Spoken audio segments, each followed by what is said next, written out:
G'day, Benny Wallington here, peak performance coach with the Blue Chip Minds. And welcome to Go From Low to Go in under 10. Truth be known, I didn't really specify whether that was 10 seconds or 10 minutes. So what I'm going to deliver is a bit of variety here, but I can certainly guarantee one thing, and that's we're going to take ourselves from negative states that we don't really want to be in into positive ones where we can get up and go in a holistically healthy way. If you haven't already, you can download an accompanying worksheet for this workshop or just follow along at your own pace. Totally your jam. I'd like to begin by acknowledging the traditional custodians of the land that I'm speaking to you from. I'm on the Gold Coast, which is Yugambeh country, and I pay my respects to elders past, present, and emerging. And I'd also like to pay my respects to the traditional custodians of the land from which you are listening.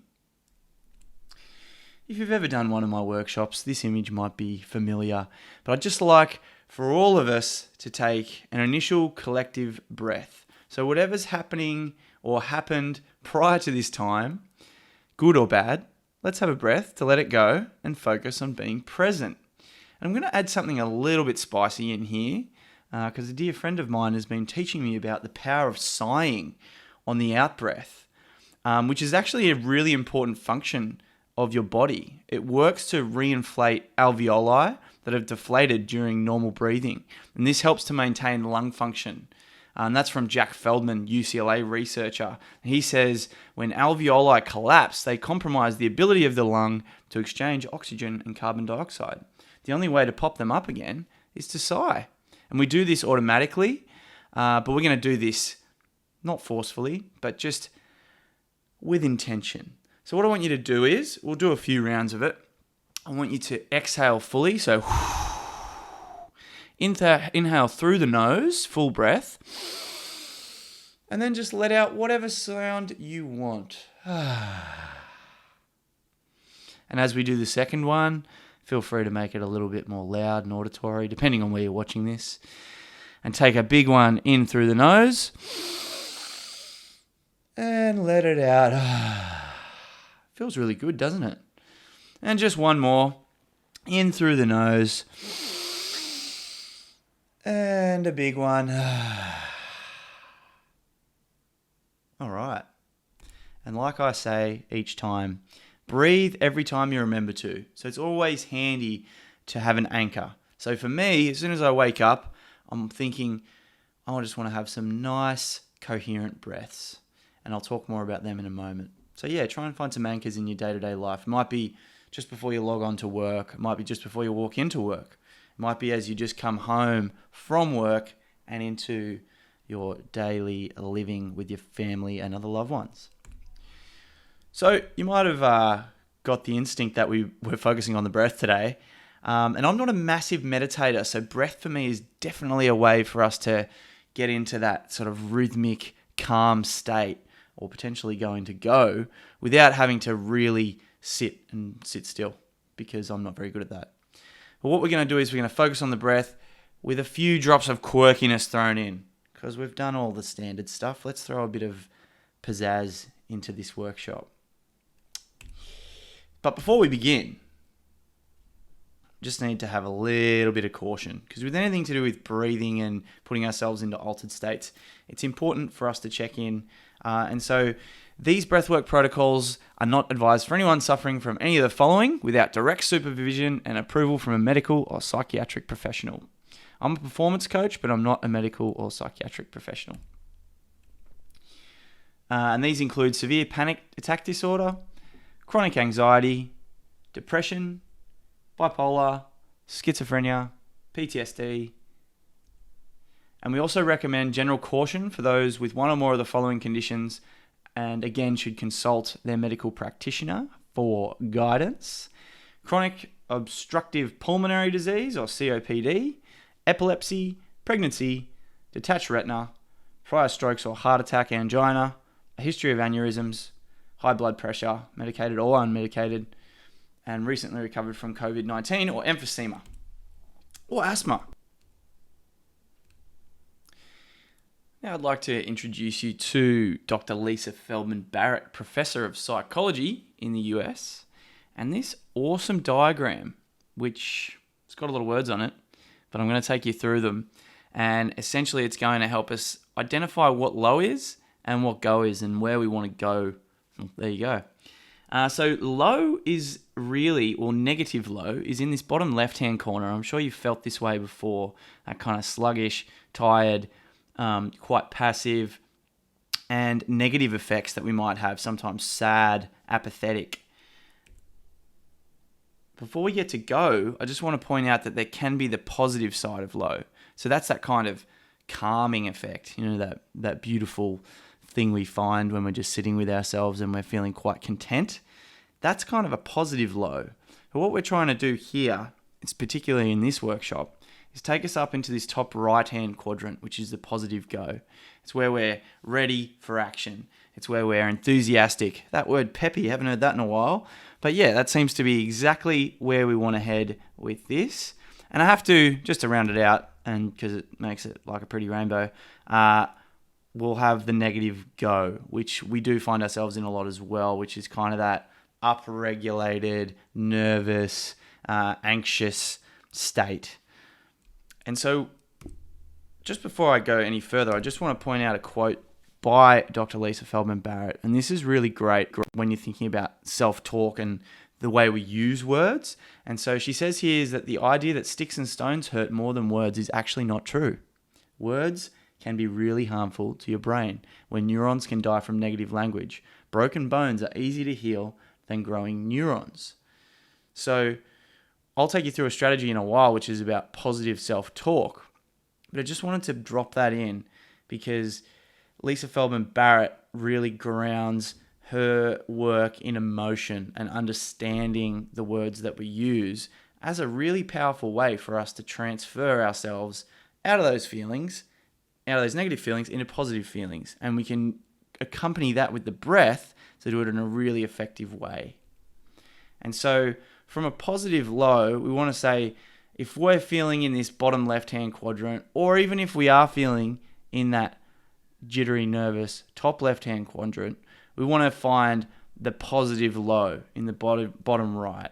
And essentially that's where we want to start with, because a positive low primes us for flow. And when I'm talking about flow, I'm talking about that feeling where we feel like we're in sync, we're in coherence, and we're really operating at an optimal level.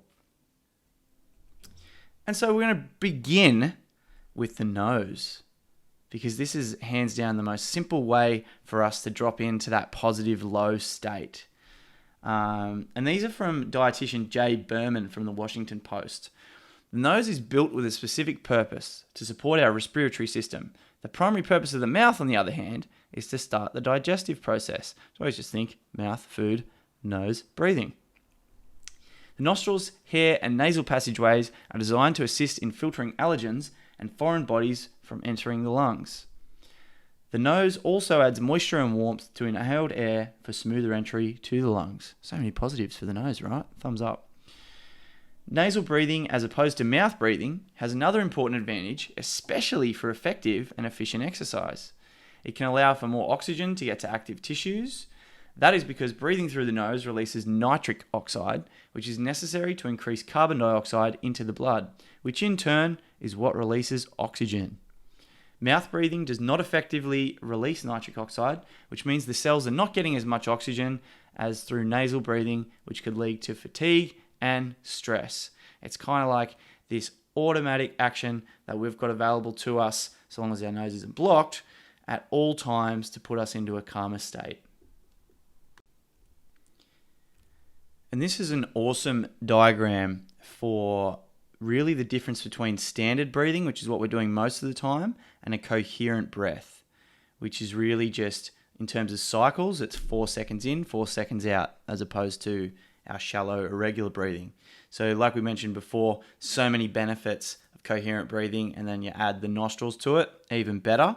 So the blood flow gets increased, our muscles are relaxed, our body's in comfort, we're getting rid of that anxiousness and finding ease, and our learning actually becomes natural and we're not in a challenging state, and our sleep is more restful, which is all awesome things. And so what I really want to focus on though are these three. So the tenseness, discomfort, and anxiousness, transmuting into relaxed comfort and being at ease.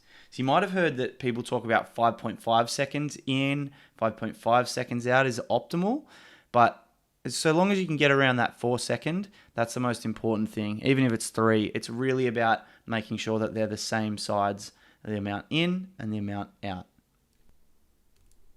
And so here we are, we've done our coherent breathing, we're into the positive lows.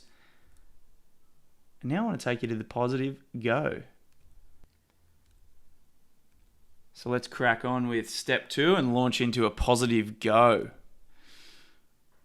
This is a ritual practice that I do every single morning, usually with a partner, but sometimes I can just do it by myself, and it works equally as well. So the first letter is the G, which stands for what are you grateful for? When you're in a state of gratitude, you can't be in a state of negativity. You can't be in that flat state because you're either thinking about something that you are super stoked on having in your life, or something which is even more powerful, what can you be grateful for that's coming up? And it kind of ties into the next part, which is the E, which is what can you get excited about? So a lot of us will have the tendency of thinking about things that are happening on the weekends or on holidays that are coming up. But what we really want to get to with this practice is how can we get excited about something that's coming up today? It gives us a little bit of a dopamine squirt, and it's just a beautiful part of the practice. And also I want you to think about what can you truly enjoy? It could be just a cup of tea. It could be a breath. And what are you taking action on? We have endless to-do lists.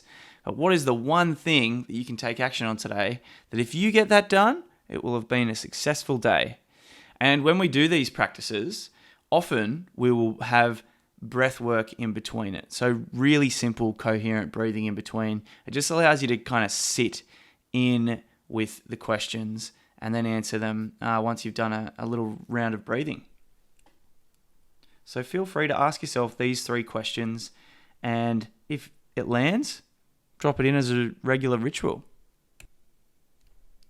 This one's a bit obvious, right? Let's incorporate some movement into our daily routines. And I guess with this is really cool because I didn't realize until just now, but one of my favorite memes, which is this one, I'm late for business, is a guy roller skating on his way to work. Now, obviously, we don't want to be late for our meetings, but it's a really, really funny and great example of someone, trying to get out of that potential flat state or just getting a little bit more energy into their life. And if you can see, if you look close, he's nasal breathing. So I don't recommend straight away for people who are doing fitness to go straight into nasal breathing while moving. It's always great to start that practice in a stationary position, especially sitting. But as soon as you decide that that's really comfortable, you will be blown away by how much more efficient your exercise can be if you focus on nasal breathing. Find a group community, breathe together. This is one of my favorite communities. It's run by my friend Grant Trebilco.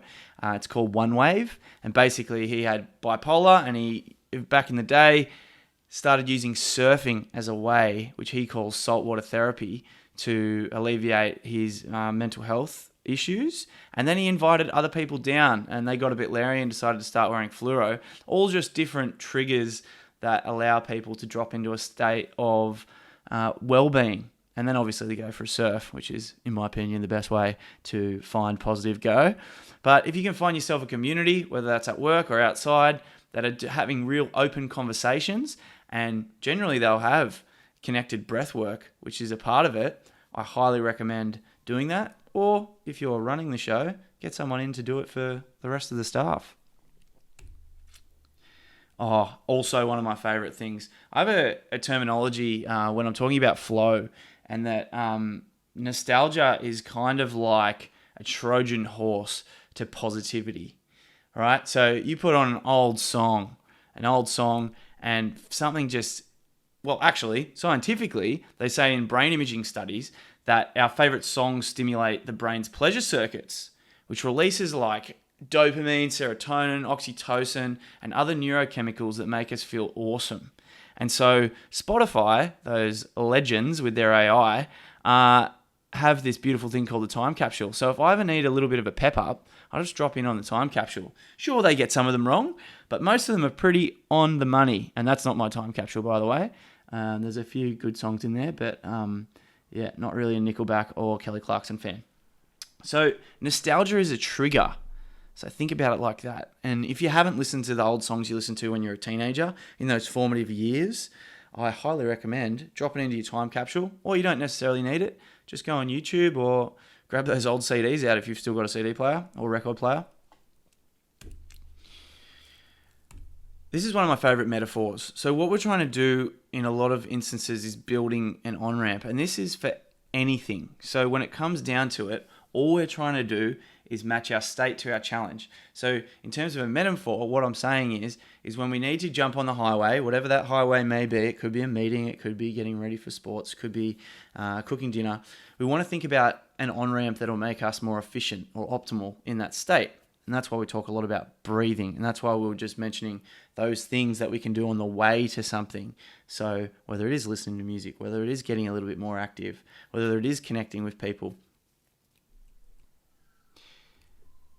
Okay, now we're going to get into a few more interesting protocols, rev it up a little bit. And so I need to just drop in a quick safety warning as well.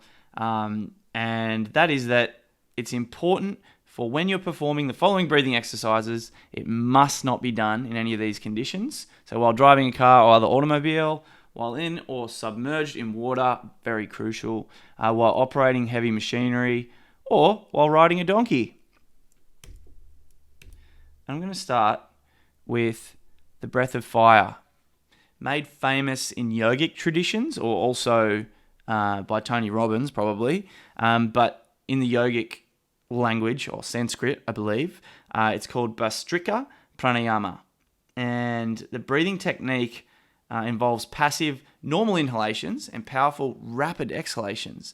This style of forced exhalations help us reduce stress, boost brain function, and improve respiratory health. It is also said to strengthen the abdominal muscles and improve digestion. And this will be anywhere from 30 seconds. I like to do 30 seconds. It can be a little bit shorter than that if you like, if you're strapped for time. Some people do them up to 10 minutes, but I wouldn't recommend that. I'd start around 30, and then if you'd like to improve or increase, you can. And it's literally just in through the nose, out through the nose, and it's...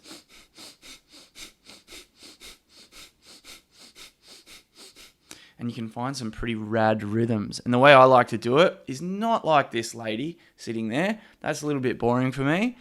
I like to throw in, which is a little bit unconventional, some music. And I don't need to actually be listening to it on Spotify, but if you've got the track in your head, you can do it anywhere. So at about 123 BPM is what I find is most beneficial, and probably a song I'd listen to would be Daft Punk's Around the World. But depending on what your jam is, we got Katy Perry Firework, lands at the same thing. And then we got Bon Jovi Living on a Prayer. I'm going to leave that because that's kind of like living on a prayer, yeah. And now for our final protocol. Have you ever done the beep test? Which was actually a measurement for running fitness back in the day when you're at school probably. They still use it within sporting clubs and still use it, I assume, at schools. And essentially you would run 20 meters back and forth and you had to make it to the other side before the beep went off. And essentially once you'd maxed out, you didn't make it in time, that would be your beep test score. And so along with another performance coach and business partner of mine, Rob Gronbeck, you can see here, we've created something called the Beep Breath. And this is a brand new protocol which has now been used by athletes, students, and business folk around the world in differing capacities. And I'm going to share it with you very soon. And so essentially we use Lisa Feldman Barrett's EPIC scale, and we're really focusing on, I guess, the left-hand side low, a little bit on the go, but mainly on the left-hand side low. And then how can we bring people over to the right-hand side? And in my opinion, most of the time I land in go. And actually, me personally, this is my favorite strategy for Mondayitis. So on the Mondays, I've just got this residue feeling that oh, it's Monday, the weekend's all over and it's going to take ages for the weekend to kick off again, I love the beat breath for this practice. So go from left to right. And so the beat breath, the purpose is to provide practical method to both measure and increase capacity of the body to store CO2. According to Bohr's law, the more CO2 a body can sustain, the greater levels of O2 can enter the tissues for energy production and cellular activity. And so I'm just going to quickly show you a box breath. We'll practice on box breaths first. And then once we've done that, then the beat breath essentially, like the beep test, is a scaling box breath. And wherever you can't go any longer, that will be where you finish up. If you haven't done box breathing before, it's simply the same amount of seconds in, so up with the same amount of seconds, and then holding at the top for the same amount of seconds, breathing out for those same amount of seconds, and then holding on an out breath for those same amount of seconds. And so if this is really tough for you, you haven't done it before, don't push yourself too hard. Just have a little play around with this initial box, and I will provide some links for you to practice, including the beat breath, and we'll go from there.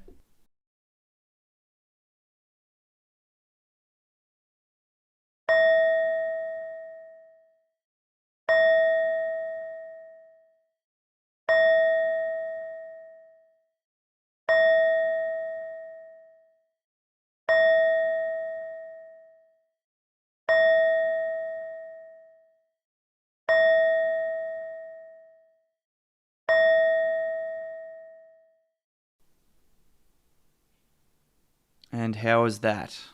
Hope it was a good little intro to your first ever beat breath. I'd just like to throw in a few more details. There was a fellow by the name of Dr. Konstantin Buteyko who reported lower CO2 levels and tolerance was usually found in more frail, ill, and diseased populations, while higher CO2 levels and tolerance is found in healthy and super endurance athletes.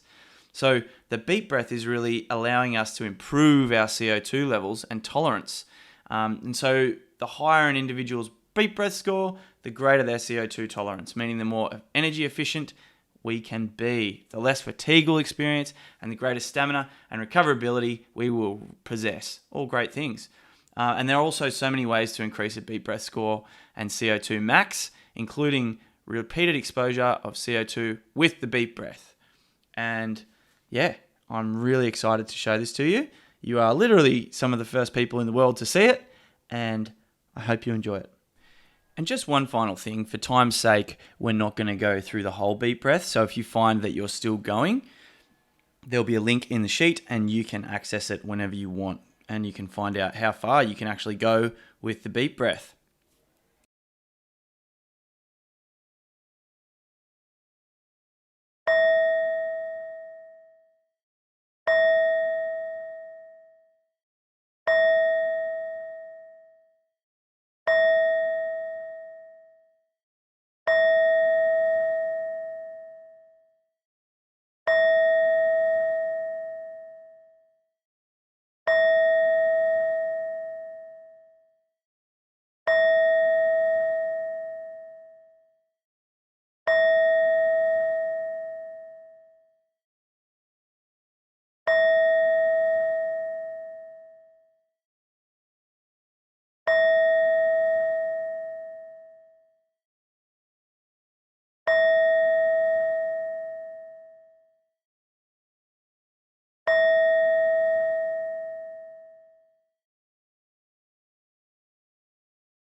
And just like any good skate ramp or highway, don't forget your off ramp. So all these techniques that we've been learning, some of them are more applicable for off ramps, which are those ones that take us really into that low state, that positive low state. So think about your slower breathing. And ironically, I'm just going to round out the ritual of get with go. So actually, this is a down regulator, but just for all intensive purposes, it's a great one to finish out the day. So what are you grateful for? Is we ask that question again. And then, what did you observe today? Could be something as small as a flower. It could be you having to pull out your journal and write 3 pages, what you observed, because it was quite a crazy one. It can be anything, but it's just a beautiful way, along with the breath, to round out your day or your project or whatever you are working on. And also, if you're finding it tough to sleep, breathwork is perfect for calming yourself down and drifting off for the Z's. And that's it. If you want to turn your knowledge into wisdom and you haven't already downloaded the complimentary worksheet, head on over to bluechipminds.com/pinnacle, and I'll catch you on the flip side.